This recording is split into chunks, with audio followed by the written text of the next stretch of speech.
ढकी पहाड़ी घाटी में एक हिरण रहता था। उसका स्वभाव बहुत दोस्ताना था। वो पीड़ित लोगों की सहायता के लिए सदैव तत्पर रहता। हिरण अपने व्यवहार से कभी किसी का अहित नहीं करता। उस घाटी में निवास करने वाले जीव जंतु हिरण का बहुत सम्मान करते थे। गर्मी के मौसम में घाटी में अल्प मात्रा में ही घास होती है। हिरण यहाँ वहां घूमकर उसी से गुजारा कर लेता। सर्दी में हिरण तिब्बत की ओर चला जाता, क्योंकि यहाँ की अपेक्षा वहां मौसम का तापमान ठीक रहता। किसी दूसरे कारण से भी हिरण तिब्बत जाने का उत्साह रखता।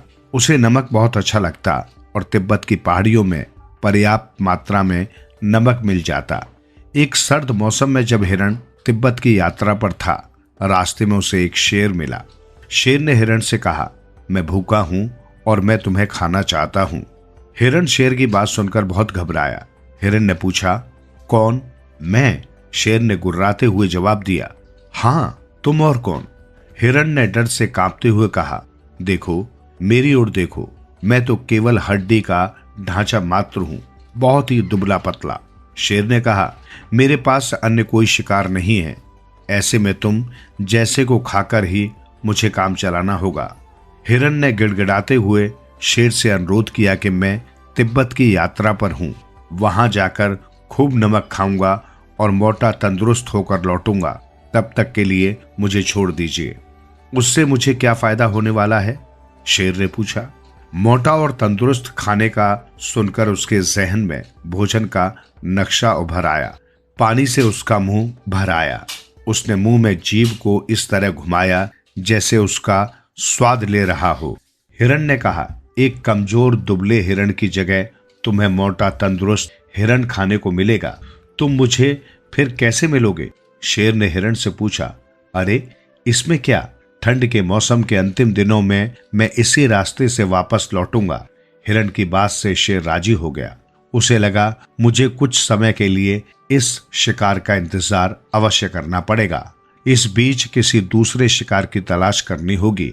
ऐसा कहकर शेर ने हिरण आगे बढ़ जाने दिया।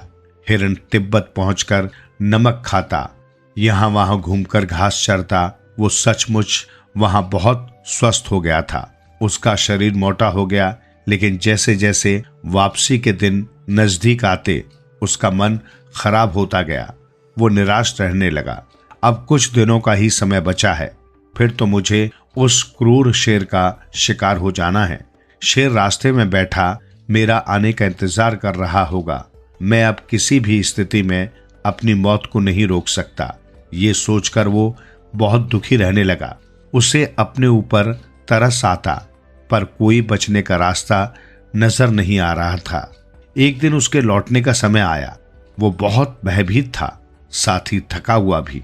वो अपने विषय में सोचकर रोने लगा। उसी समय एक विशाल आकार का मेढक उसके सामने आया। हिरण को रोते हुए देखकर उसने पूछा, ऐ दोस्त, क्या बात है?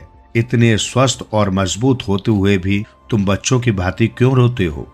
हिरण ने उत्तर दिया, क्या तुम वाकई नहीं जानते कि मैं क्यों उदास हूं? आज मेरे जीवन का अंतिम